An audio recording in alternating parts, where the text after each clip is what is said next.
The warehouse door explodes inward. Not just open, but ripped off its hinges. Dorian Volkov doesn't flinch. He stands in the center of the dusty, concrete room. He's not looking at the three armed men. He's looking at the one person they have tied up, Anya Reed. Anya is trembling. Her usual soft voice is gone. She's staring at Doreen, fear turning into pure, cold horror. She whispers a single name. It's not the name of the man holding the gun to her head. It's Doreen's name. Leo Lombardi, the syndicate heir, laughs. A harsh, metallic sound that echoes in the silence. Leo raises his pistol. He points it straight at Anya's forehead. Doreen raises his hand. One tattooed finger tells Leo to stop. You think you won? Leo spits, his face slick with sweat. I take her, you lose everything. Doreen takes one step closer. The air gets colder. You don't understand, Doreen says, his voice dangerously low. You can't touch her. Leo pulls the trigger. The sound isn't what anyone expected. It's a click. Empty chamber. Leo stares at the gun. Confused. Anya closes her eyes, a single tear cutting a path through the grime on her cheek. Doreen moves. Not fast, but with brutal certainty. He reaches Leo in 2 strides. He grabs Leo's wrist. He twists. Leo screams. The bone breaks with a sickening, wet crack. I warned you, Doreen says, dragging Leo toward the edge of the industrial balcony above them. Leo looks down. It's a 40-foot drop onto the concrete floor. You ruined my life for this woman. Leo yells, spitting blood. She didn't ruin your life, Doreen replies, his eyes black. You did. He shoves Leo over the railing. Leo screams, a cry cut short by the wet thud below. Silence. Doreen turns back. He strides toward Anya. She is still bound. She looks at the broken railing, then back at Doreen. He pulls a knife from his suit jacket. The blade shines under the single hanging bulb. Anya holds her breath. Is he here to save her, or finish her? Doreen cuts the ropes in one clean slice. He throws the knife away. It clatters on the ground, inches from the blood. He looks Anya right in the eye. You're safe now, he tells her. Anya doesn't thank him. She doesn't move. She opens her mouth to speak, but no sound comes out. Instead, she simply reaches out, her hand trembling, and pushes him away. She looks not at his hands, but at the fresh blood splattered on his perfectly tailored suit. She knows exactly what he is. And now, she knows what he did for her. And that is the moment everything changed. But we have to go back to how it started. Set up, quickly establish. Who is the protagonist? Where are they? What's their normal life? Dorian Volkov was not a man who went unnoticed. He was 33, built like a wall, and carried himself with a quiet, expensive kind of power. He ran one of the biggest investment groups in the coastal city of Valletta. People called it a group. Others called it a syndicate. He was dangerously handsome, the kind of man who had full sleeves of dark, intricate tattoos that crept up his neck and disappeared under the collar of his custom-made suits. Dorian lived by rules. Hard, cold, simple rules. Never show weakness. Never rely on anyone. Never let personal feelings interfere with business. He was the boss. The leader. People did what he said, not because they liked him, but because the alternative was unthinkable. His life was meetings in glass towers and quiet dinners in the best Italian restaurant in town, La Sosta. It was a place where people made deals, not noise. This was Dorian's world, controlled, wealthy, and ruthless. Then there was Anya Reed. She was 31, working 3 shifts a week at La Sosta to pay for her night classes. Anya was quiet. So quiet, you barely noticed her gliding between tables. She had soft, dark hair pulled back neatly, and eyes that always looked slightly haunted, like she was constantly running a private marathon in her head. Anya was not glamorous. She was practical. She wore plain black pants and a stiff white shirt. She was just trying to survive. Anya had one simple goal: finish school and disappear. Get a job that didn't involve serving rich, demanding men. She needed the money. That was the only reason she endured working at a place like La Sosta, a place where power players made their homes.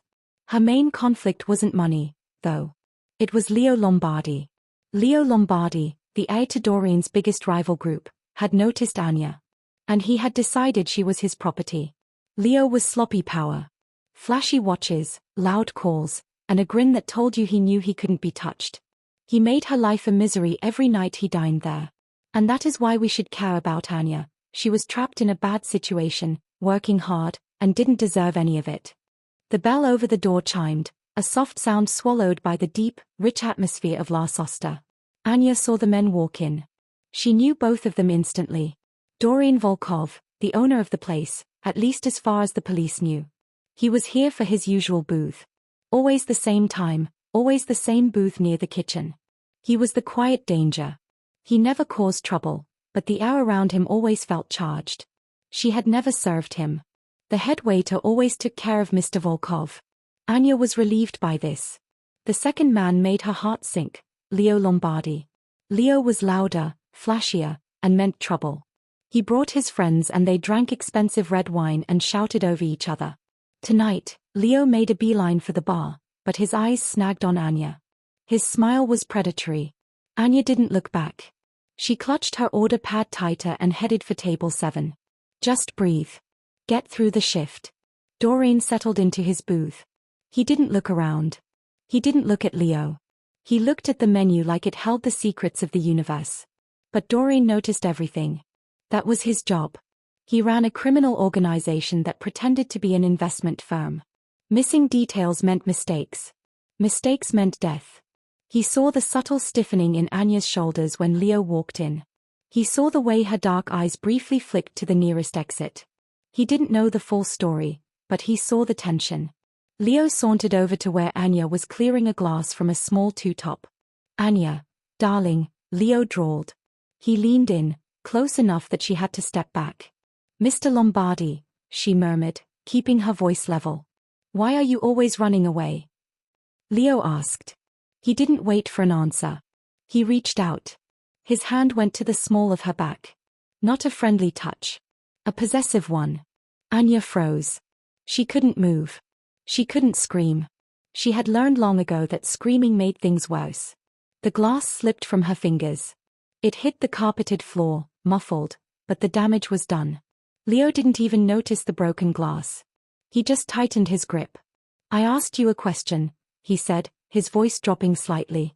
When are you going to join me for a real dinner? This serving nonsense is beneath you. Anya forced herself to breathe. She looked up at him.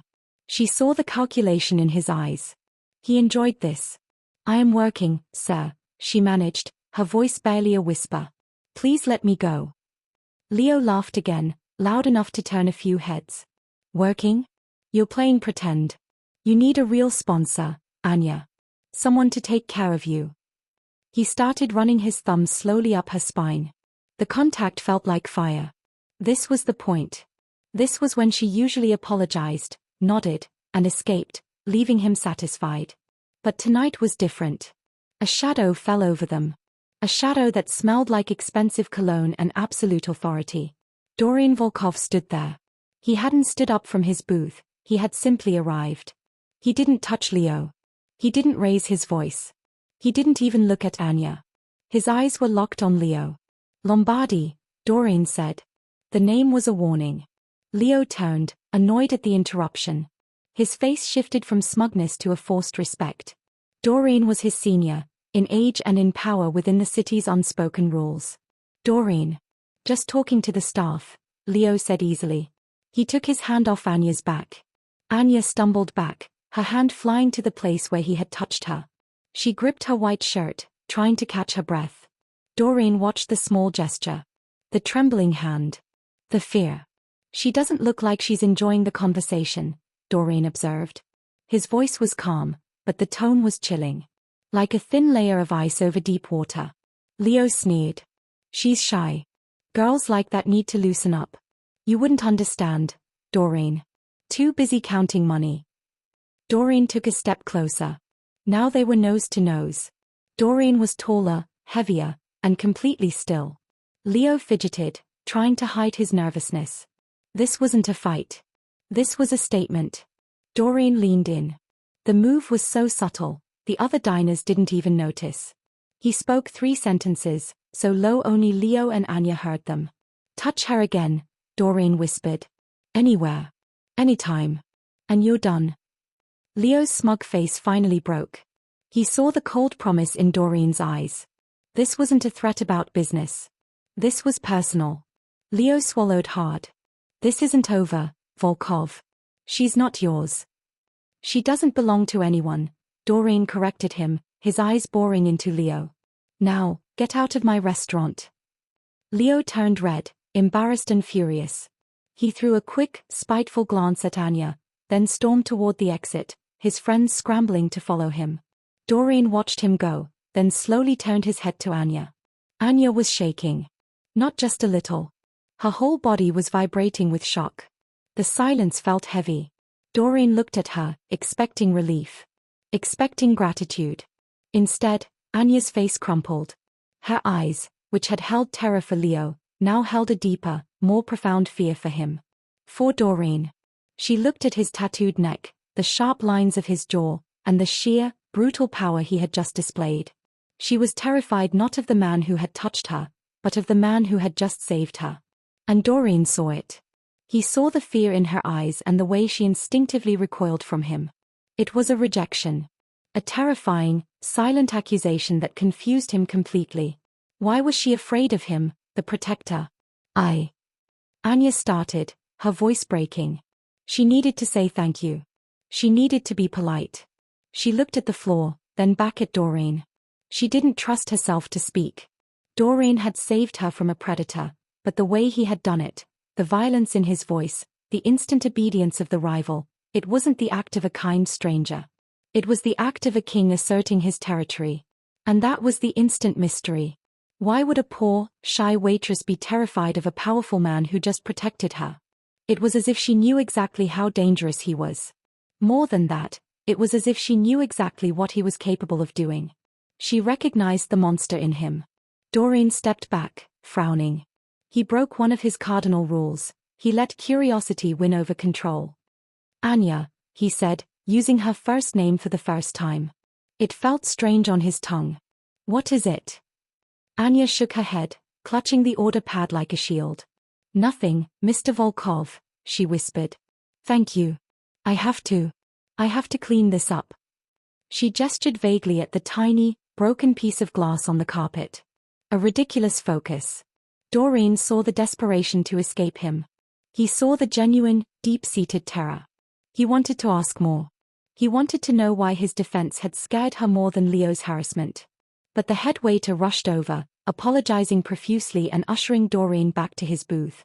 Doreen sat down, but he didn't look at his menu. He watched Anya. She grabbed a dustpan and brush. Her hands were still shaking, but she was forcing herself to move. As she knelt down to sweep the shards, a small, silver item slipped out of the breast pocket of her uniform shirt. It wasn't a coin. It wasn't a pen. It was a miniature flash drive. The kind used by governments and high-level groups for sensitive information. Anya didn't see it drop. She scooped the glass and stood up. But Doreen, across the room, saw the tiny glint of metal resting on the dark carpet. His eyes narrowed. A waitress carrying a device capable of holding millions of secrets. He realized two things at once. A waitress carrying a device capable of holding millions of secrets. He realized two things at once. First, Leo Lombardi wasn't harassing her randomly. Second, Anya Reed was not just a shy waitress. He was drawn into this not by a simple act of chivalry, but by a lie. A beautiful, terrified, dangerous lie. Doreen watched her walk toward the kitchen, her back straight but her steps quick. He looked back at the tiny piece of silver on the floor. He stood up. He walked casually, purposefully, toward the spot. He bent down, pretending to adjust his shoe. He scooped the flash drive into his palm. It was warm. Now, the rules had changed. If you're enjoying this story so far, hit that like button to let us know to keep the chapters coming. It really helps the channel. Doreen Volkov walked out of La Sosta that night. He didn't hail a cab. He didn't even check his phone. His mind was fixed on the tiny, warm flash drive hidden in the palm of his hand. This was not how his night was supposed to go. He was supposed to have a quiet dinner. He was supposed to sign a new deal tomorrow. Instead, he had broken a man's pride and found a dangerous secret. He stepped into his heavy, black sedan. His driver, Victor, glanced back. Victor knew better than to speak. Doreen looked at the flash drive again. It was the size of his thumb. It held the key to everything. Back in his penthouse, overlooking the cold, restless sea, Doreen finally plugged the drive into a clean, secure laptop. He expected to find blueprints, maybe financial ledgers. Mafia jargon stuff. Instead, he found one single, encrypted folder. The folder title wasn't technical. It was just a name, the Phoenix Files. Doreen cracked the encryption easily. His people were the best. What opened up wasn't a criminal network, but a digital archive of one family. The true nature of Anya's secret was laid bare. The documents showed detailed records of what the outside world called the Valletta ghost event. This wasn't a random disappearance. 10 years ago, the most powerful, legitimate banking family in the city, the Costas, vanished without a trace. They didn't just disappear. They emptied vaults, dissolved corporations, and left a financial crater the size of a small country. Everyone in their world knew the story. The Costas family didn't run away, they were erased. And the one person the police never found? Elias Costas, the family's youngest daughter. The files on the drive were hers. Not financial data. They were personal diaries, coded messages, and, most importantly, documents confirming the name Anya Reed was totally fake. The waitress was Elias Costas. Meanwhile, Anya was scrubbing spilled wine from a marble counter in the La Sosta kitchen. Her hands were still shaking from the encounter with Doreen. Leo was awful, yes. But Doreen? He was terrifying. When Leo touched her, she was trapped. When Doreen spoke, the world shifted. It felt like being trapped by a glacier. She was terrified because Doreen was the kind of man who didn't ask for things, he took them. Her mind was racing, trying to replay the last few hours. Where was the error? The mistake? She patted her uniform pocket. Empty. Her stomach dropped out. The tiny, silver flash drive was gone. Not her wallet. Not her keys. The one thing that held her identity, her money, and the proof of her family's disaster. Anya felt cold sweat bead on her forehead. Panic was a heavy, suffocating blanket. She rushed out to the service area, desperately scanning the floor near the two-top where she had dropped the glass. The carpet was clean. Nothing. Someone had found it. The staff? The cleaners? Or worse, Doreen Volkov. If Doreen had that drive, everything was over. All her years of hiding, the simple, grinding life she had built, all gone. She looked toward Doreen's empty booth. She saw the phantom image of his black suit, his dark eyes. She hadn't been afraid of Leo because Leo wanted to own her. She was afraid of Doreen because he wanted to know her secret. And knowing her secret meant ruining her life. Anya walked straight to the manager's office, heart pounding a rhythm of pure dread against her ribs. "I need the security footage from table 7 tonight," she demanded. Her voice was thin, but her eyes were desperate. The manager, a man named Marco, raised an eyebrow. "What for, Anya? Another complaint?" "No. I think I lost something important. Very important. Please, Marco." Marco sighed, annoyed. He pulled up the video feed. Anya watched the scene unfold. Leo's heavy, possessive hand. Doreen's arrival, smooth and lethal. Leo's humiliated exit. Then, she saw herself kneeling to sweep up the glass. And then, the tiny sliver of silver falling from her pocket. She held her breath. She watched Doreen Volkov rise from his table. So calm. So unhurried. She watched him bend down, pretending to check his shoe. She saw his large, tattooed hand scoop up the drive. The camera was high up. It didn't capture the drive itself, but it captured the motion. The certainty. He knew exactly what he was doing. He didn't just find it, he stole it. Anya gripped the edge of the manager's desk. Her knuckles were white. This wasn't just a boss protecting an employee anymore. This was a lion playing with a mouse. Back in his penthouse, Doreen confirmed the truth. Elias Costas. The disappearance of the Costas family had caused an earthquake 10 years ago, not just for their money, but because they held the key to a delicate alliance between Doreen's syndicate and the opposing Lombardi group. When they vanished, that alliance shattered. It led to a decade of quiet, brutal conflict. If Elias Costas, Anya Reed, was alive, that meant her family might have faked their own deaths. And if they faked their deaths, they might still have the original, massive fortunes they disappeared with. More importantly, they had the secrets that could destroy both Doreen and Leo Lombardi. Doreen realized why Anya was terrified of him. She knew he would connect her to the Costas name. He used his secure phone line. He called his head investigator, a woman named Zara. Find everything on a man named Alistair Reed. Fake passport documentation. Bank activity. Everything, Doreen ordered. Within the hour, Zara called back. The Anya Reed identity belongs to a dead woman in Toronto, Canada. The documents were flawless. It cost a fortune to create this file.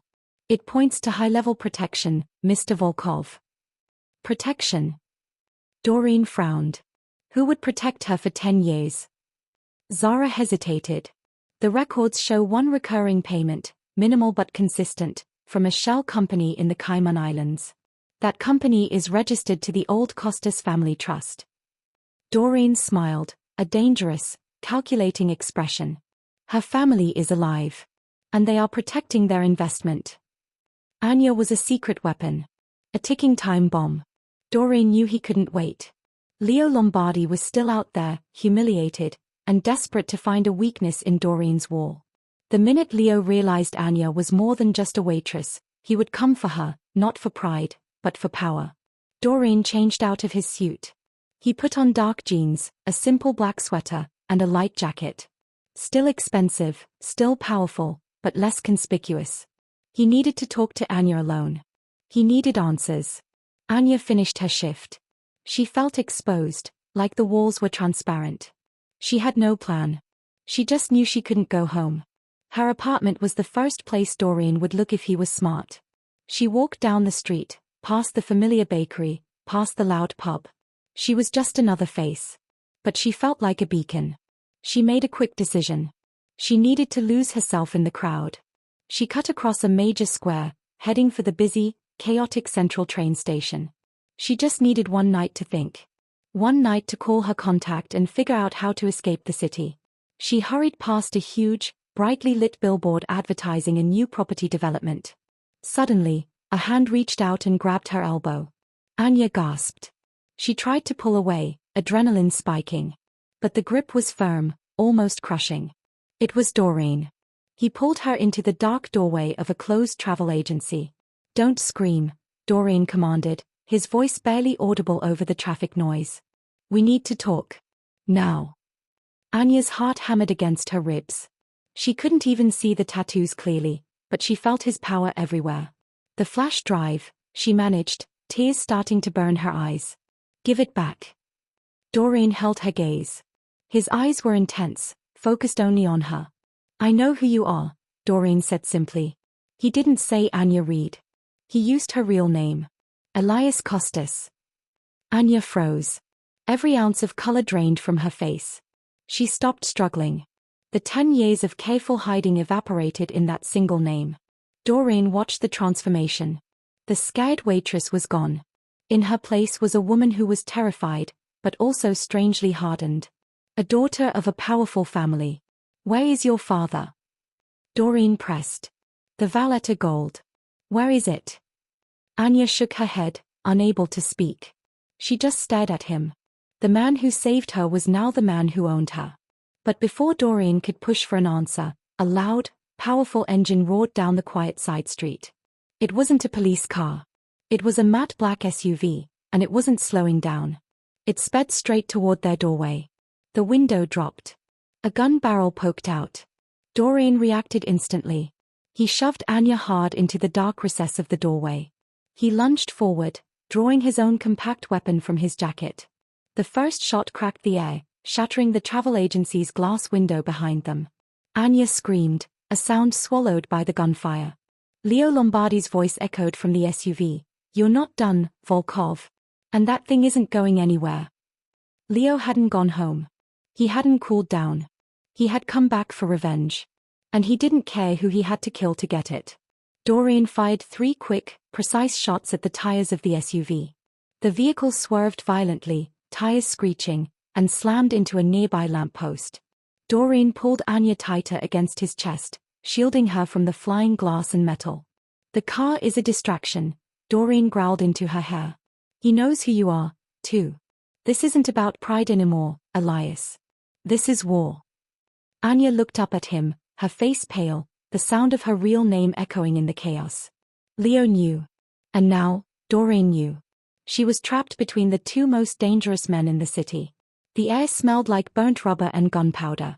Doreen Volkov didn't wait to see if the police were coming. They weren't his problem, they were a complication. He still had his arm wrapped around Anya, pulling her swiftly away from the destroyed travel agency doorway. We need to move, Doreen said, his voice flat. He wasn't asking. Anya stumbled, trying to keep up with his long, purposeful strides. Her legs felt like water. She still saw the shattered glass, still heard the crack of the gun. Where are we going? She managed, finally finding her voice. It was hoarse. To safety, Doreen replied, pulling her down a narrow, darkened alleyway, the kind tourists never found. Leo Lombardi just tried to kill us. That's a serious upgrade from harassment. They reached the end of the alley. Doreen paused, pressing himself and Anya flat against the cold stone wall. Wait here. He pulled out a small, secured phone, not the one he used for business, but the one for emergencies. He tapped a single button. Within 60 seconds, a simple black van, unmarked and driven by a man Anya had never seen, pulled up to the alley entrance. Doreen opened the side door and pushed Anya in, then slid in after her. Go. Take the tunnels, Doreen commanded the driver. Anya sank onto the bench seat, shivering. She looked at Doreen, sitting across from her. He was composed, fixing the cuff of his sweater as if he hadn't just been in a shootout. Leo. Anya whispered. He knew my name. He knew Elias Costas, Doreen corrected her. He didn't know Anya Reed. That means he saw you, he recognized you, and he realized you were the only surviving witness to the Valletta ghost. Anya hugged herself, feeling cold despite the warmth of the van. You think he's after the money? She asked, her voice tight with disbelief. Doreen shook his head slowly. He studied her, the way her eyes darted, the way her shoulders tensed. Leo is sloppy, Elias. He's about pride and territory. But tonight? That was focused. That was personal and brutal. Leo doesn't risk a direct attack on my territory just for money. He's after something else. He pulled the flash drive from his pocket. It glinted under the van's weak interior light. This is what started it. The drive. But what did you put on this drive that Leo would kill for? Anya stared at the silver object, her true lifeline and her current downfall. Nothing useful, she insisted, shaking her head violently. It's just personal notes. School papers. My budget. Doreen didn't believe her. He spoke quietly, with a patience that was more threatening than yelling. The Costas family disappeared with a massive fortune. Money that kept the peace between the two dominant groups in this city, my group and Leo's. When that money vanished, the alliance crumbled. Leo's father, Alessandro, died a year later, supposedly of a heart attack. Anya's breath hitched. She was listening intently now. She had heard the name Alessandro Lombardi before. It was a name her mother used to whisper. Doreen continued, piecing together the events. If your family faked their deaths, they did it using a sophisticated network. A network that needed silence. And Leo's older brother, Matteo. He leaned forward. Matteo Lombardi disappeared 6 months after your family did. No body. No trace. Official story, he ran with a woman. Our story, he was involved in the disappearance and was silenced. Anya's eyes went wide. She started trembling again, but this time it wasn't just fear. It was the crushing weight of memory. She had been 10 years younger then. She hadn't understood the full picture. But the name Matteo Lombardi rang a terrible, familiar bell. The drive, Doreen pressed, holding it up. Does this drive contain anything about Matteo? Anya covered her face with her hands, letting out a soft, painful sob. The years of suppressing the memory were over. Now, they were forcing their way out. Leo isn't after the money, she choked out. He's after the truth about Matteo. And that truth is awful. The van drove smoothly through the city tunnels, a dark, protected bubble carrying two people who had just become unwilling partners. Doreen waited, perfectly still. He let her sadness fill the silence. He was a ruthless man, but he understood the leverage of emotion. Matteo Lombardi was one of my father's partners, Anya finally confessed, scrubbing the tears from her eyes. He was supposed to help us disappear. He was young, idealistic. He didn't want the syndicate life. He was ready to leave his family. She took a shaky breath. He helped us empty the accounts. He helped us set up the false identities. He helped us get out of the city. Then why did he vanish? Doreen asked. He was free. Why disappear 6 months later? Anya looked down at her lap. Her hands clenched into tight fists. The flash drive doesn't have financial records, Mr. Volkov. It has a letter. Doreen frowned. A letter? From who? From Matteo, Anya admitted. He wrote it to my father, explaining everything. He was supposed to send it once we were safe. And what did it explain? Anya lifted her head. Her eyes, though still red, held a new, fragile strength. It explained who killed him. And how. And it named the person who ordered it. This was the revelation. Leo wasn't looking for money or revenge on the Costas family. He was looking for proof that his own family had murdered his brother. And Elias Costas, the waitress, had the only copy of that evidence. Her fate was tied to both groups because she held the truth about a murder that touched both their histories. Doreen's mind raced. If Matteo was murdered, and the letter proved who ordered the hit, it would shatter the Lombardi family structure. It would create a power vacuum, and that meant immediate, all-out war in the city. Who ordered the hit? Doreen demanded, his voice dropping to a harsh whisper. Anya hesitated. She looked at Doreen's neck, at the dark ink that marked him as a man of violence and consequence. She saw a flicker of something in his eyes, not just curiosity, but a calculation of danger. I can't tell you, Anya said firmly. The waitress was completely gone. This was Elias Costas. Not yet. That letter is the only protection I have left. If you tell me where my family is, I will give you the information on the drive. Until then, you protect me. Doreen sat back, the muscles in his jaw ticking. He was used to commanding, not negotiating. Especially not with a woman he found sweeping crumbs 10 minutes ago. But he saw the steel beneath the fear. She was right. She held the upper hand. He looked at the tiny silver drive in his hand. He was holding the digital equivalent of a nuclear bomb. You have leverage, Doreen conceded, his voice grudging. But you're a target. You can't just walk into a hotel. Leo will find you. If you stay with me, you are safe. But you must follow my rules. No calls. No leaving. You tell me everything I need to know. Anya nodded, relief washing over her face, quickly followed by suspicion. Where are we going? To my safe house, Doreen said. It's secure. Untraceable. The van slowed down, pulling into a nondescript underground parking garage beneath a massive apartment building in a wealthy, residential area of the city. It looked like any other place where successful people lived in Canada or the UK, a quiet, modern tower. Doreen opened his side door. Get ready, Elias. Your life as Anya Reed is officially over. He stepped out of the van, then turned and offered his hand to Anya. It was a polite gesture, but his eyes were all business. He was pulling her out of the shadows and into the furnace of his world. Anya took his hand. His touch was warm, heavy, and absolutely magnetic. She felt her heart race, not from fear of Leo, but from the terrifying intimacy of touching Doreen Volkov. She was walking into the lair of the man she feared most. But she had no choice. She was carrying the truth that could destroy them all. The safe house was a penthouse in a modern, quiet building in the city's financial district. It looked like a luxury condo, but the steel door and the hidden cameras told a different story. Anya, Elias, stood in the middle of the spotless, minimalist living room. Marble floors, dark wood, and a view that stretched for miles. It was a golden cage. Doreen Volkov stood opposite her, his expression unreadable. His coat was off, revealing the intricate black tattoos crawling up his forearms. This is temporary, Doreen stated. My rules are simple. You don't leave this floor. You don't touch the windows. You only talk to me or my head of security, Zara. Anya nodded, her eyes narrowed.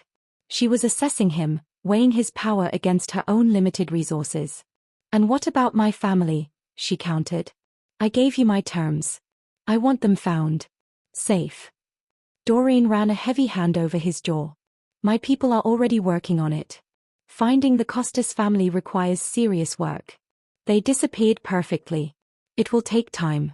Until then, you are my priority. He looked at her simple black uniform, still smelling faintly of restaurant grease and smoke from the gunfire. You need clothes. And you need rest. This was the first awkward moment. Doreen was a man who handled billions in illegal funds and ordered hits. He did not buy civilian clothing for women. He called Victor, his driver, who was now guarding the main door. Get Zara on the line, Doreen ordered. Tell her to come up. Now. And send someone to get essentials. Anya watched him work. He was a machine. Efficient. Controlled. She felt a wave of exhaustion hit her. The last 24 hours had been a blur of terror and revelation. Zara arrived 20 minutes later. She was tall, sharp, and wore a look that suggested she had handled everything short of a nuclear attack. She looked at Anya, the random waitress, and then at Doreen, her boss, with a subtle, critical flicker in her eyes. Zara, Elias needs clothing, toiletries, and proper food. Make sure it's untraceable, Doreen commanded. He used Anya's real name easily now. Zara nodded, but she paused, looking at the two of them. Sir, Leo Lombardi is still out there. And our men are already asking questions. Why are we dedicating so many resources to a woman who just showed up?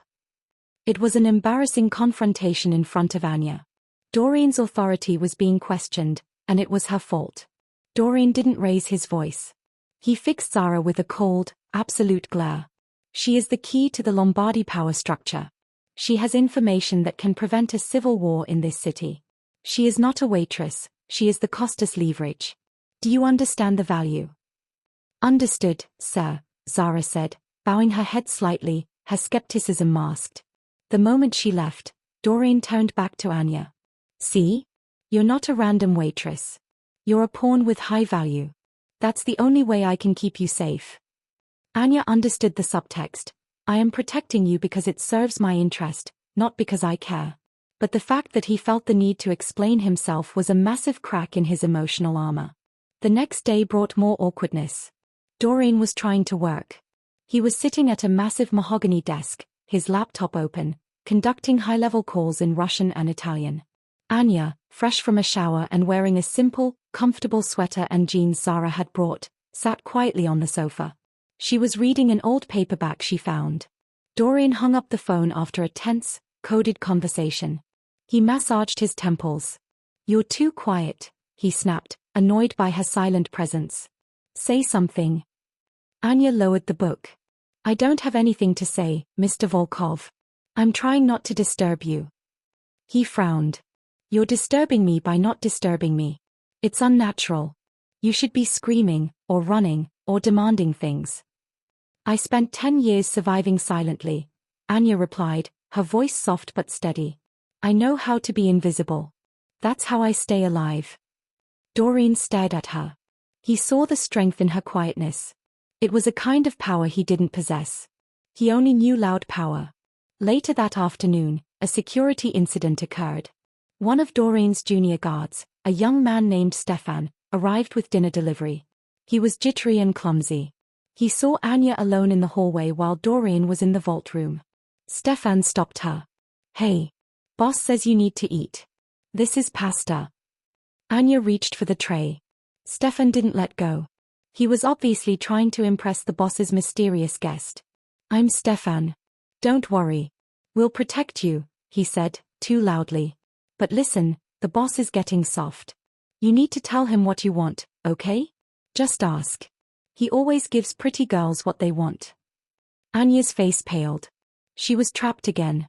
This wasn't Leo's violence, but it was the same suffocating male ownership. Before she could speak, the vault door threw open. Not unlocked. Thrown. Doreen walked out, his face a mask of cold fury. He had heard everything. He didn't yell. That was the most terrifying part. He simply pointed to the end of the hallway. Stefan. Put the tray down. Go stand against that wall. Stefan, who had gone white as paper, dropped the tray. The pasta spilled onto the floor, scattering bright red sauce everywhere. He scrambled to the wall. Dorian walked slowly towards Stefan. His men had never seen him this angry over something so small. "You think I'm soft?" Dorian asked Stefan, his voice barely audible. "And no, sir. I didn't mean anything. Just trying to be friendly." "Friendly," Dorian repeated. He reached out and grabbed Stefan's shirt collar, pulling him close. "You assume too much, Stefan. You speak without thinking. You treat a target like a trinket. You jeopardized the most critical asset in my possession because you couldn't keep your mouth shut." He shoved Stefan against the wall so hard the plaster cracked. "You're off duty. Out of the building. And if I see your face again, you're done." Dorian didn't need to fire him. Being banished from Dorian's protection was a worse sentence. He turned and saw Anya watching the whole brutal display. She wasn't fearful anymore. She was wide-eyed, horrified by the scale of his reaction. Dorian felt a strange, cold wave of embarrassment crash over him. He hadn't meant for her to see that. He was protecting her, yes, but he was doing it with casual violence. He suddenly looked clumsy. He wasn't a hero. He was a criminal asserting dominance. He looked at the spilled pasta, then at Anya's shocked face, and realized how badly he had handled the gentle part of protection. He walked over to her. He didn't know what to say. "Apologize? Explain?" "I apologize," he finally muttered, something he had not done in a decade. He was out of line. "You broke the wall," Anya whispered, looking past his shoulder. "I'll replace the wall," Dorian said, exasperated. "The point is, no one here touches you or speaks to you that way. You are under my protection." Anya looked him straight in the eye. Protection, or possession? The question hit him hard. He took a sharp breath, his heart actually giving a little jerk in his chest. A physical reaction he hadn't felt since he was a kid.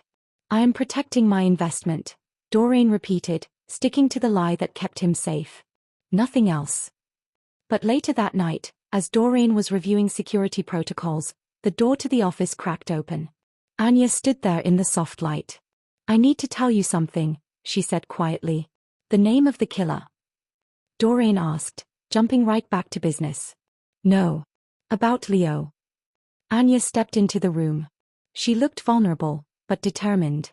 "You think he's after the letter to find justice for his brother. But that's not the whole story. Leo and Matteo hated each other. Leo was jealous. Matteo was popular, the chosen one. Leo only wants the letter to destroy the memory of his brother." Dorian sat back, his eyes narrowing. "Why would you tell me this? It doesn't help your leverage." Anya took a small, shaky step toward the desk. "Because if Leo catches me, he won't just kill me for the letter. He will use me to hurt you. You stood up to him in La Sosta. That made you his #1 enemy. I am the reason you're exposed." Tears welled up in her eyes. Not the silent, controlled tears of Elias Costas, but the painful, honest tears of Anya Reed, the former waitress. "You stepped in to save a stranger, Mr. Volkov. Now you are compromised. Your men are talking. Your reputation is at risk. Please," she pleaded, "I need to go. Send me to my family. Before I bring down your world." She was pushing him away to protect him. A waitress trying to save a mafia boss. The irony was devastating. Dorian stood up quickly, hitting the desk with his knee. The sound was loud. He walked around the desk and stood only inches from her. He saw the genuine, painful fear in her eyes.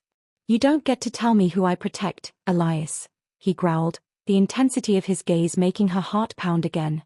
"My world is not fragile. And Leo Lombardi is not powerful enough to hurt me. You are here because I need answers. And I need you alive." He reached out, and for the second time, she expected violence. Instead, his large, scarred thumb very gently wiped a tear from her cheek. The touch was electric. It was soft, hesitant, almost agonizingly kind. Anya stood perfectly still, her breath trapped in her throat. Dorian's own heart raced. He had never touched anyone like this. It felt like walking through fire. He quickly dropped his hand, appalled by his own clumsy, emotional moment. "Go to bed," he commanded, his voice rough. "You're safe here. I promise you that much." Anya nodded, her cheeks flushed, and hurried out of the office. Doreen stood there for a long time, staring at his thumb, the ghost of her tear still there. His men were right. He was compromised. Not by weakness, but by a sudden, terrifying need to keep this woman safe, no matter the cost to his iron control. He was now emotionally involved. And that was the most dangerous twist of all. The penthouse was quiet in the morning. Too quiet. Doreen sat at his desk, pretending to read complex reports. But his focus was shattered. All he saw was the image of Anya's tearful face, and the small, electric shock of wiping it away. He kept glancing at the hallway that led to her temporary room. She was pushing him away to protect him. That was a level of self-sacrifice he didn't understand. In his world, everyone fought only for themselves. He knew she was planning something. He could feel it in the unnatural stillness she radiated. He had tripled the security around the apartment. Guards, sensors, even checking the air vents. He wasn't taking chances. Anya, meanwhile, was wide awake. She had barely slept. She realized two things. First, Doreen Volkov was not the heartless monster she thought he was. He was controlled, but he was capable of a desperate kindness. Second, that desperation made him the most dangerous man to her.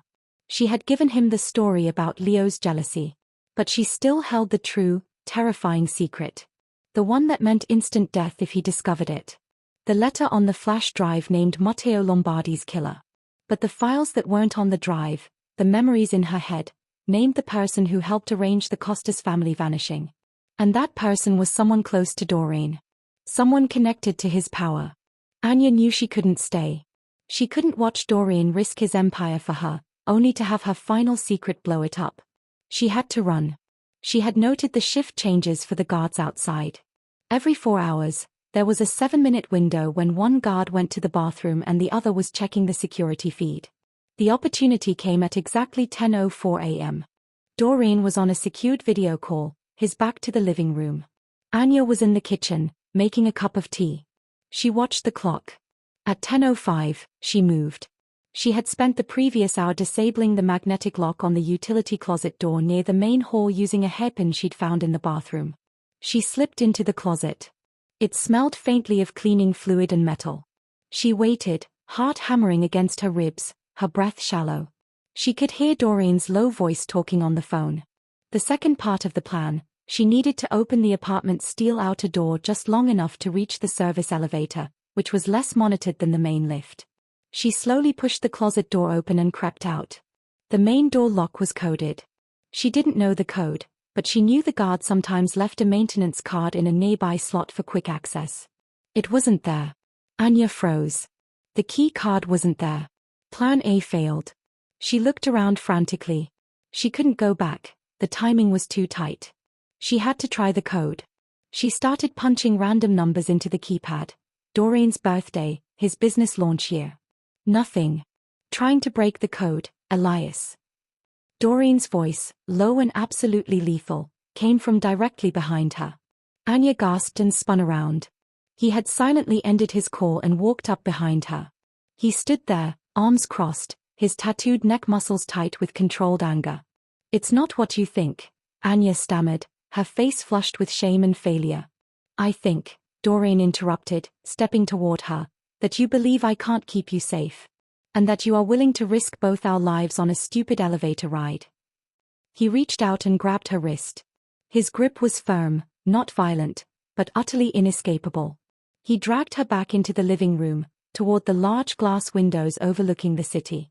"Look at this," Doreen commanded, pointing toward the chaos of the city below. "Out there, you are exposed. You are Leo Lombardi's trophy. Here, you are alive. Why are you so desperate to leave me, Elias?" Anya pulled her arm free, rubbing the red marks his fingers left on her skin. "Because you don't understand the real threat. You think Leo is the only enemy. You think the letter is the only secret," she yelled, losing her composure. "It's not." She walked to the far end of the room, looking out over the city she had fled and returned to. 10 years ago, my father went to someone. Someone powerful. Someone he trusted to handle the disappearance, to make sure the evidence vanished. Doreen felt a chill run down his spine. The Valletta ghost operation was too perfect for two men, Costas and Matteo Lombardi, to pull off alone. There had to be an inside man. Someone with deep resources. Who? Doreen demanded, his eyes dark and fixed on her. Who helped your family vanish? Anya turned, tears finally streaming down her face. Physical reactions, painful and real. I saw them meet, she whispered, her voice thick with pure terror. I was a child. I was hiding in the study. I saw the faces, I heard the names. She took a huge, shuddering breath. The person who helped my family fake their deaths, the one who covered the tracks so well that even the syndicates couldn't find them, was your own father, Dmitry Volkov. The name hung in the air, heavy and poisonous. Doreen's world stopped. His father, Dmitry, had been his predecessor. The great leader of the Volkov group who had retired 5 years ago and moved to the country. The man Doreen revered. The man who taught him everything about ruthless efficiency. Dmitry Volkov, Doreen repeated, the name tasting like ash. His whole body began to tremble, a deep, internal shock that spread through his muscular frame. That's impossible. My father hated the Costas alliance. He would never betray his own people for a bank. He didn't do it for the bank, Anya sobbed. He did it for the legacy. The Costas family held something your father wanted more than money, something that gave them power over him. I don't know what it was. But he helped them disappear, and in return, they gave him access to something that secured your group's rise to the top. Anya watched Doreen closely. She saw the rage building in his eyes, but it wasn't directed at her. It was directed inward. Betrayal of that magnitude, from his own blood, could shatter his iron control. You're lying, Doreen growled, though his voice lacked conviction. He knew the efficiency of the Costas disappearance. Only someone with his father's pull could have managed it. I have no reason to lie. Anya cried out. If you believe me, you might kill me to protect your father's memory. If you don't believe me, I'm stuck here with a monster whose foundation is built on my family's ruin. That's why Leo Lombardi wants the letter. He doesn't want the money. He wants to expose the collusion between your father and mine. He wants to tear down your family name. She had tied her fate to his past. She was the living witness to his family's greatest secret. Doreen walked slowly to the large window. He looked out over the city he ruled. A city built on lies. His father, his mentor, was the architect of the betrayal he had spent 10 years trying to fix. And the terrified waitress standing behind him held the key to his destruction. He didn't turn around.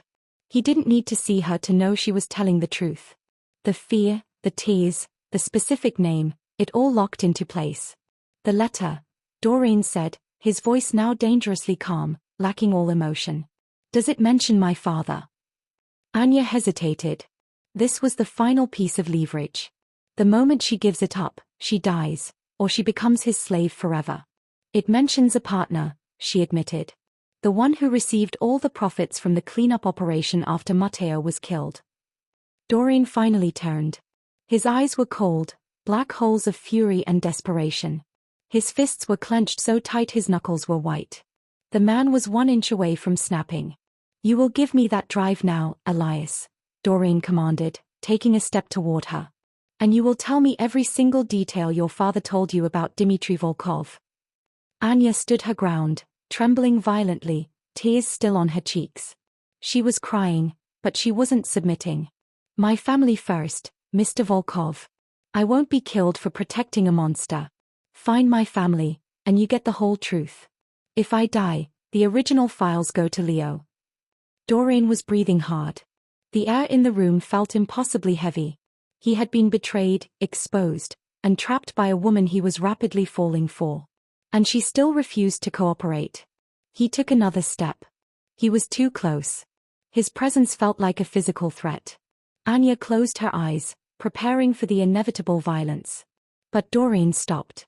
He reached out, not to grab her, but to brace himself against the wall beside her head. He leaned in, close enough for her to feel the desperate heat radiating off him. You think I would kill you now? Doreen whispered, his voice cracking with emotion. You think I'm that stupid? You're the only living truth I have left, Elias. And now, I need you more than ever. He pulled back, his face a storm of conflict. He walked away from her, toward the secure vault. I will find your family, Doreen stated, his voice now a final, unbreakable promise. And then you will tell me everything. But until then, you stay put. You try to run again, and I won't just lock you in. I'll tie you to me.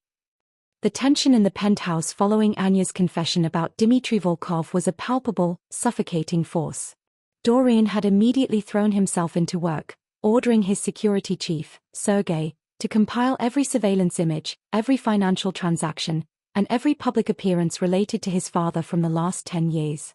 Anya kept her distance, sticking mostly to her room, knowing that the secret she shared was now a physical barrier between them. She was a witness to his family's crime, and he was the unwilling warden who couldn't let his only evidence go. Later that afternoon, Dorian was in the gym area, working out the raw, violent confusion of betrayal. He was shirtless, his back a canvas of muscle and complex, black ink tattoos. Anya was passing by the glass door, heading to the kitchen for water, when she accidentally paused. Dorian was doing pull-ups, his wide, powerful back flexing with each ascent. His upper left shoulder held a massive, detailed piece, a roaring bear intertwined with stylized Russian text, a common motif in the Volkov organization, signifying power and legacy. She had seen it before, but never paid much attention. As he lowered himself for a moment's rest, he turned slightly, and a smaller, older tattoo on his lower side, near the oblique, flashed into view. It was a crude, faded rendition of an astrolabe, an ancient navigational instrument. Anya stopped breathing. Her hands flew to her mouth, stifling a small, sharp cry of pure shock. She remembered the day 10 years ago. She wasn't just hiding in the study, she was hiding in a large, antique wooden chest when her father and Dmitry Volkov had met. Dmitry had been younger, but he wore a similar faint tattoo on his wrist, an astrolabe. When her father had given him the final papers, he had said, "This map guarantees the future." The astrolabe wasn't a Volkov symbol. It was the personal seal of the architect, the shadowy fixer who dealt in information and vanishing acts. Dorian's chest was heaving with effort. He didn't notice her at first, but then he caught her reflection in the mirrored wall. He turned, wiping sweat from his brow. "What is it, Elias? Have you never seen a man work out before?" His tone was aggressive, defensive, his shame and anger still boiling over from the morning's revelation. Anya couldn't speak. She just stared at the small, dark mark, her face pale, the knowledge hitting her like a physical blow. Dorian Volkov was not just the son of the traitor, he was branded by the conspiracy. "That," she whispered, pointing an unsteady finger toward the mark. The compass. What is it?" Dorian followed her gaze to the astrolabe tattoo. He frowned, pulling a towel over his shoulder dismissively. "It's nothing. An old, stupid decision when I was 19. Part of the history of the group, a signet used by some of the original members. I hate it." "Why?" Anya shook her head rapidly, backing away from the door. "Nothing. It's nothing. It's unusual." She turned and practically fled to her room. Doreen stood alone, watching her reflection vanish. She was scared of a tattoo. It wasn't simple revulsion, it was recognition. Her fear made no sense unless that tattoo was part of the legacy she had spoken of. Doreen felt a cold, new knot of suspicion tighten in his gut. Was Elias Costas part of this? Did she know more than she was saying about his father's secrets? That night, Anya couldn't hold back the tears. The gym encounter had confirmed her worst fears. The line of corruption ran deeper than just Dmitry Volkov. It was woven into the fabric of Doreen's life, symbolized by that archaic tattoo. She wasn't crying about Doreen, she was crying about her father, who had involved his only child in a deadly syndicate plot, and about her family, who were still missing. She felt trapped, guilty, and entirely alone. She sat on the floor of her walk-in closet, muffling her sobs into a pillow. "He lied to me. He used me. He ruined everything. I hate him, she wept, referring to her father, Costas, who had put her in this position. Doreen was working late, poring over old financial reports in his study nearby. The wall separating his study from her closet was thin, and the muffled, choked sobs cut through the quiet air. Doreen stopped reading. The sound of her pain was agonizing. He heard the words clearly, sharp and broken. "I hate him, he ruined everything." He leaned back in his leather chair, closing his eyes. The misinterpretation was immediate and devastating. He didn't think of her father, He thought of himself. He thought of the moment he had grabbed her wrist that morning, the threats he made, the suffocating presence he imposed. She hates me. The thought was a crushing weight. He wasn't used to anyone caring enough to hate him, most people were simply afraid. But her hatred was raw, real, and heartbreaking because he was finding himself deeply, irreversibly invested in her. Doreen stood up, his jaw set hard. He couldn't go in there. He couldn't face the hatred he had earned. He resolved that he would try to give her back something. A piece of her life. He would give her a gesture of freedom. He pulled out his satellite phone and called Sergei. Arrange a dinner. Public. Outside the penthouse. The high-end Italian place downtown. Tighten the perimeter. Elias is coming with me. And cancel all her security detail inside the venue. She needs to breathe. The next evening, Doreen tried to execute his gesture of kindness. He wanted Anya to feel less like a prisoner, even if only for 2 hours. He had his tailor bring her an exquisite, if expensive, black silk dress, ignoring her request for simple jeans. They arrived at the Michelin-starred Italian restaurant. It was crowded with the city's elite, rival bosses, politicians, and bankers. As they walked in, Doreen's full-spectrum security team was painfully visible, blocking off the private section of the dining room. Doreen, stiff in a suit and driven by his desire to counteract her hatred, led her to the table. This was his big moment to show her he wasn't a monster. He pulled out her chair, and instead of sitting, he spoke loudly, projecting his voice just enough to carry over the ambient chatter. Elias, Doreen announced, his face severe. I know this arrangement is difficult for you.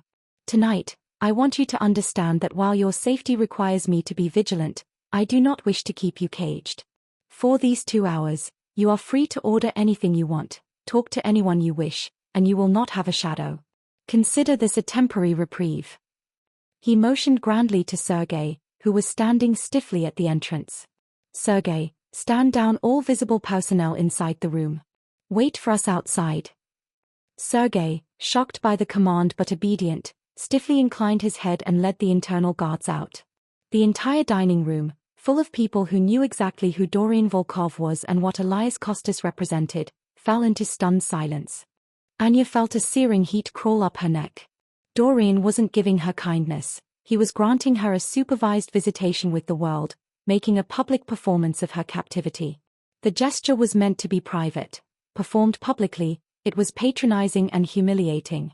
Everyone was staring, whispering about the boss giving his new toy permission to order a glass of Chianti. Anya's eyes flashed with wounded pride. Reprieve? She asked, her voice dangerously low. She placed her hands flat on the table, trying to maintain her composure. Thank you, Mr. Volkov. I appreciate the crumbs of freedom. I'll start with a very expensive bottle of water. Doreen's face fell. He had failed spectacularly. The humiliation was his, not hers, but the feeling of being misunderstood was mutual. He had meant to be kind, she had made him look like a pompous jailer. Just as the waiter poured the water, Doreen's heavily encrypted phone buzzed. He picked it up, glancing at the text. It was from Leo Lombardi. Lombardi, your new acquisition looks stressed, Doreen. Don't worry, I'll take her off your hands soon. I hear she's a witness to more than just the letter. That's a dangerous weakness, brother. Doreen's eyes narrowed. Lombardi was openly threatening Anya now, knowing she was Doreen's soft spot. Before Doreen could reply, a senior, grey-haired Volkov associate named Taras, known to be very loyal to the old ways, the ways of Dmitri, approached their table. Mr. Volkov, Taras said smoothly, bowing to Anya. A lovely evening, Elias. But Doreen, there are rumors circulating, unfounded, I'm sure, that your protection of Miss Kostas is compromising internal matters. Some have even suggested she is still harboring the original data drive. Taras was testing Doreen, seeing if he was emotionally blinded. This was the moment of judgment for Doreen's leadership. Doreen was about to issue a cold denial and fire Taras on the spot, when Anya smoothly intervened, her gaze steady, her hand resting innocently near a bread knife. Mr. Taras, Anya said, her voice calm and authoritative, slipping effortlessly into the role Doreen had tried to force upon her. Those rumors are absurd. I gave the drive to Mr. Volkov 3 days ago. I told him the exact location where I had hidden the original files, deep in the old Lombardi safe deposit box outside the city. She smiled, a predatory, chilling smile that Doreen had never seen before. I am here, Anya continued, looking directly at Doreen, because I owe Mr. Volkov a debt for my father's previous arrangement. And I intend to pay it in full. Taras looked relieved, and a little wary. The confidence of the statement was unsettling. Of course. My apologies, Mr. Volkov. He retreated. Anya's lie was perfect. It placated the old guard, removed suspicion from her person, and restored Doreen's authority. But Doreen stared at her, his dark eyes like chips of granite. He leaned in, his voice a low growl only she could hear. You are a very talented liar, Elias. The Lombardi box is empty. I already checked it. Why did you lie to Taras? Why did you just confirm to my entire organization that the drive is gone, when it is safe in my vault, and the rest of the files are in your head? Anya's smile vanished. Because, Mr. Volkov, she whispered back, Taras is your father's man. And he's trying to protect your father, not you. Doreen felt the blood drain from his face. She hadn't lied to betray him, she had lied to protect him from his own inner circle. But the ease, the cold precision of her deceit, terrified him. He realized he was dealing with a woman who had been trained since childhood to survive, and that made her the most valuable, and the most dangerous, asset he had ever acquired. He had no idea what she was truly capable of. Doreen was submerged in the trauma of betrayal. He hadn't slept.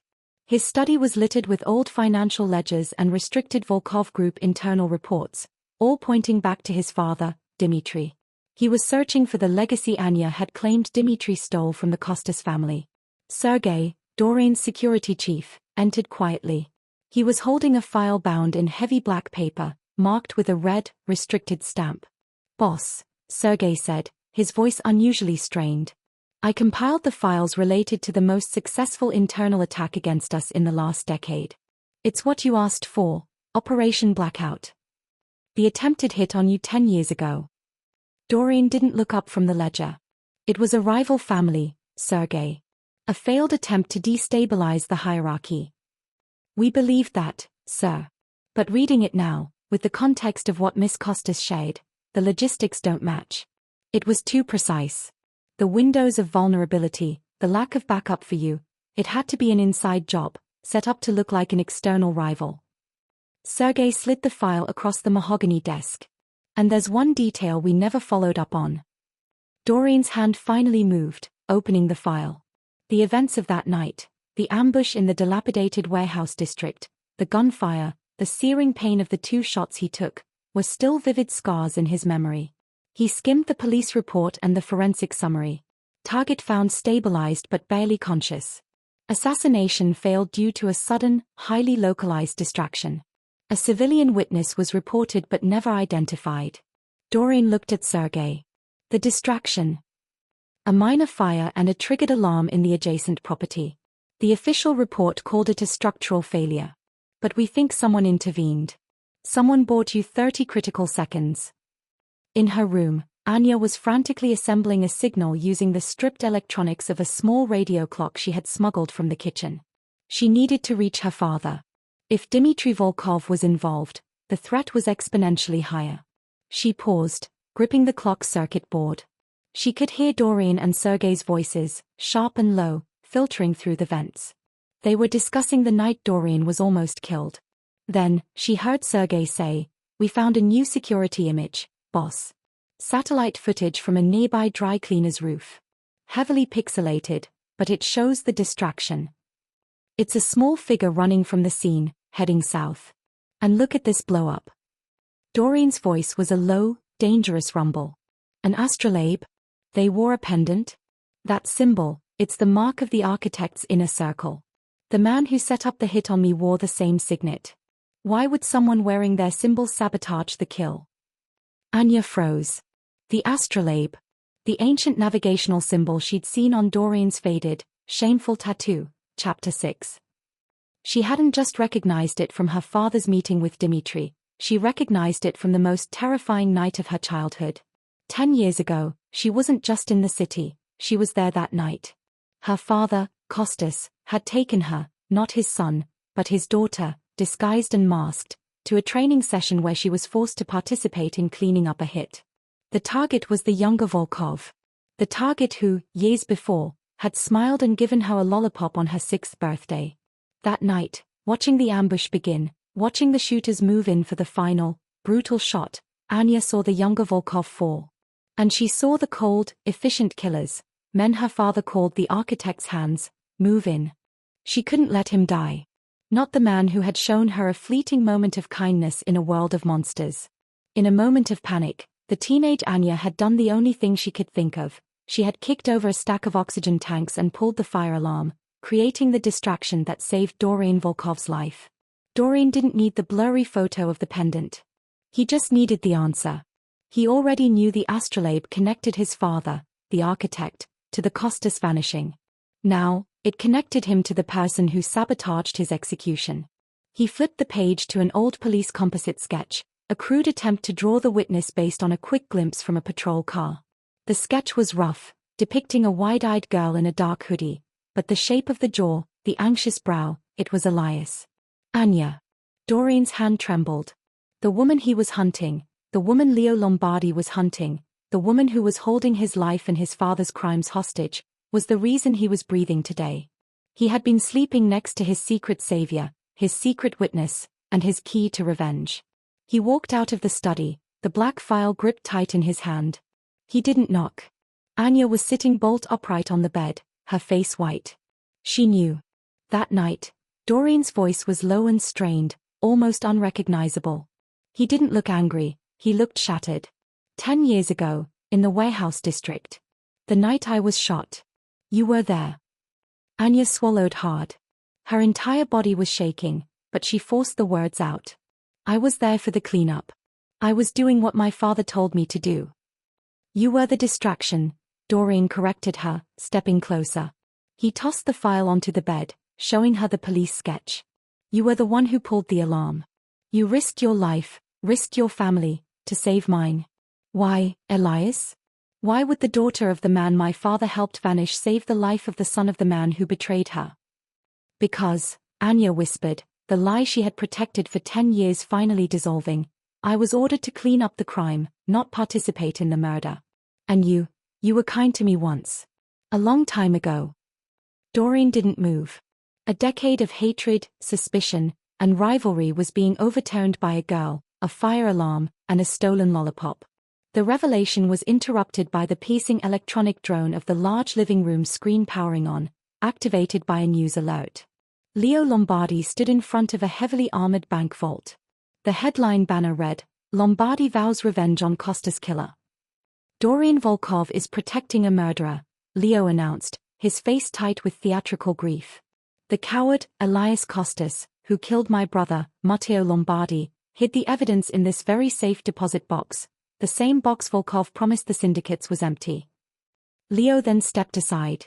The camera zoomed in on a heavy steel door that was now hanging half off its hinges, exposing the empty cavity of the safe deposit box.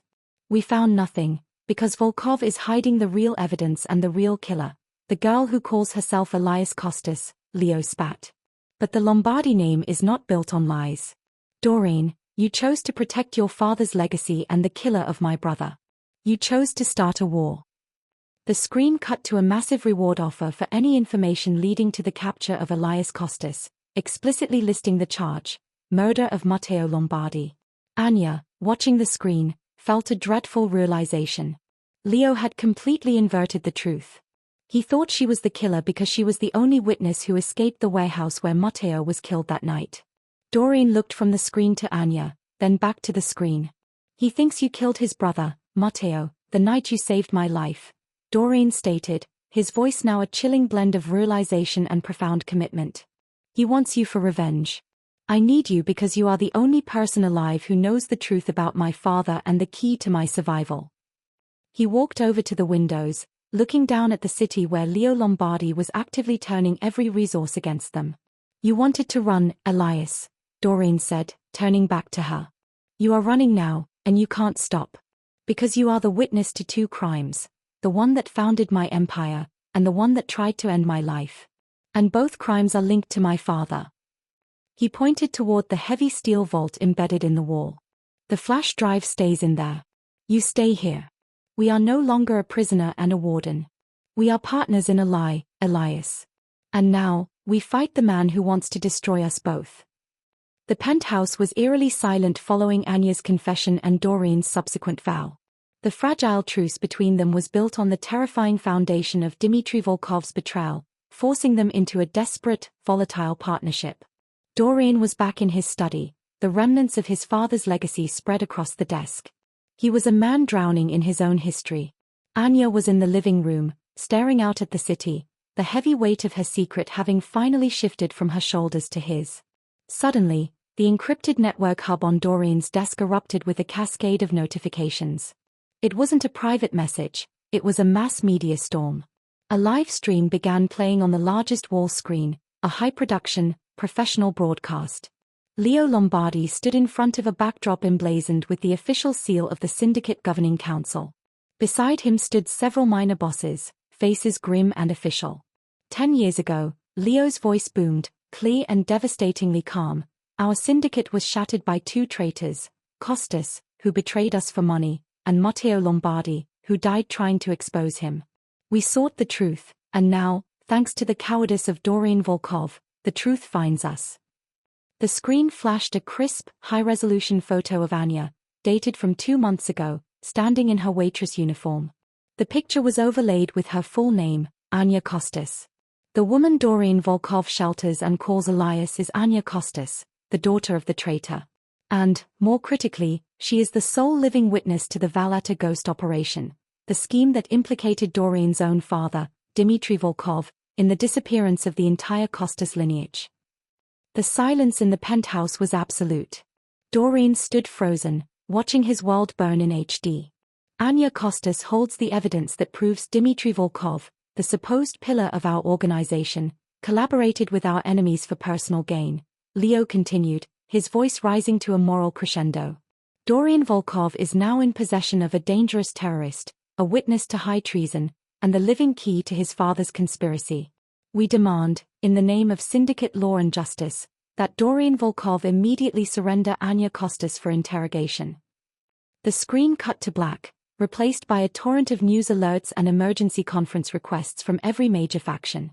Leo had used the truth of the witness, Anya Elias, to publicly accuse the Volkov hierarchy of treason, forcing Doreen to either sacrifice Anya or admit his father was a traitor. Within minutes, Sergei and 2 other high-ranking Volkov advisors, men who were more loyal to Dmitry's memory than Doreen's leadership, were storming into the study. "Boss, this is catastrophic," Sergei hissed, his face pale. "The council is meeting in 1 hour. They are already pulling assets from Volkov jurisdiction. They think this is a power grab built on lies." Taras, the old guard who had confronted Anya at dinner, stepped forward, his expression cold and unforgiving. "The only path to stability, Doreen, is immediate disavowal. You must issue a public statement, denounce the girl, affirm Dmitry Volkov's honor, and state that the girl is a liar trying to frame your predecessor. Turn her over to Leo as an act of good faith." Doreen's eyes were locked on Taras. Turn her over to the man who thinks she killed his brother? That is a death sentence. It is a survival strategy. Taras argued fiercely. "Your father built this empire on trust, Doreen. The moment you defend this witness, you confirm the worst, that Dmitry was a traitor, and that your reign is based on a decade of treason. We sacrifice the girl to save the name.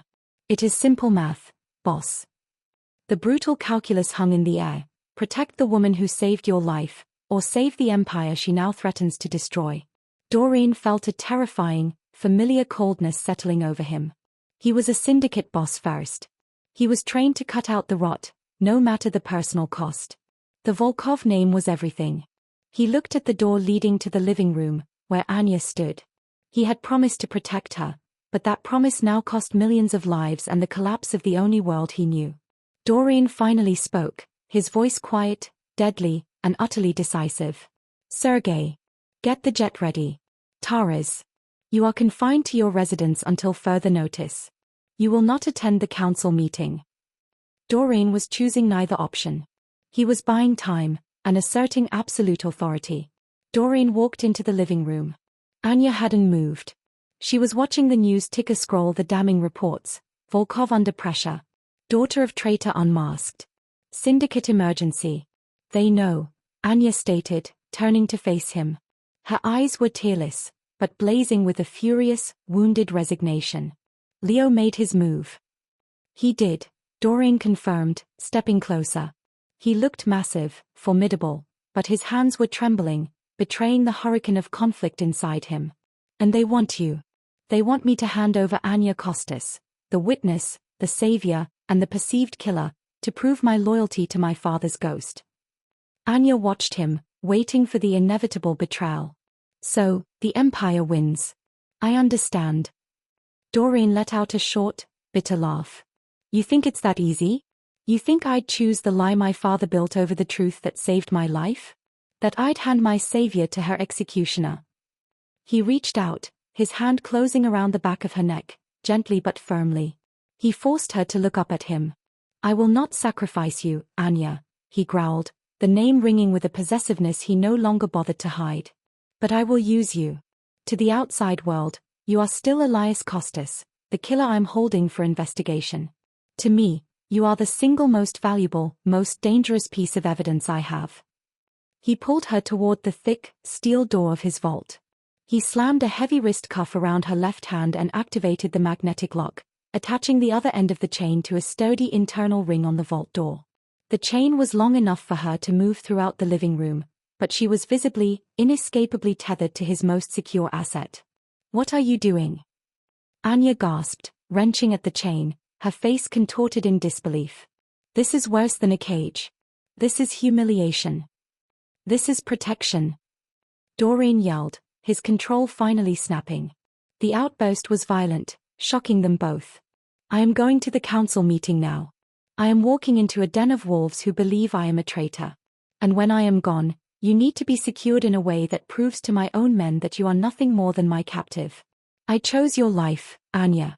Now you will live it on my terms. He leaned in close, his eyes blazing with the devastating combination of need and control. You are not running again. You are not killing yourself. You are not speaking to anyone. You are tethered to the Volkov fortune until I return. Do you understand? Tears finally welled in Anya's eyes, not from fear, but from the brutal disappointment. You are protecting the truth, Doreen, but you are destroying the person who holds it. You choose control over trust. Trust is a luxury I can't afford. Doreen roared, stepping back. He didn't look back. He grabbed his coat, his keys, and his weapon. Doreen walked out, leaving Anya chained to the vault, her wrists stinging, her heart aching with the absolute finality of his decision. 10 minutes later, Doreen Volkov stepped out of his limousine and into a crush of reporters outside the syndicate building. He looked flawless, lethal, and completely composed. I have heard the false allegations made by Leo Lombardi, Doreen announced, his voice carrying authority and menace. These are desperate attempts to destabilize the Volkov name. I affirm my father's honor. However, because the alleged witness, Anya Costas, is connected to the Valletta ghost incident, I have taken her into my personal custody. He paused for the full dramatic effect. She will be interrogated by my security, and the findings will be presented directly to the syndicate. I am not turning her over to a man consumed by vendetta. I will not compromise the truth. But let it be known, Anya Costas is my prisoner, and she is nowhere near the hands of Leo Lombardi. Doreen was choosing the path of isolation. He had saved her life but publicly claimed her as his property, putting a target on his back for both his enemies and his increasingly suspicious allies. He had tied himself to the woman who was the physical manifestation of his own father's treason. The war had just begun.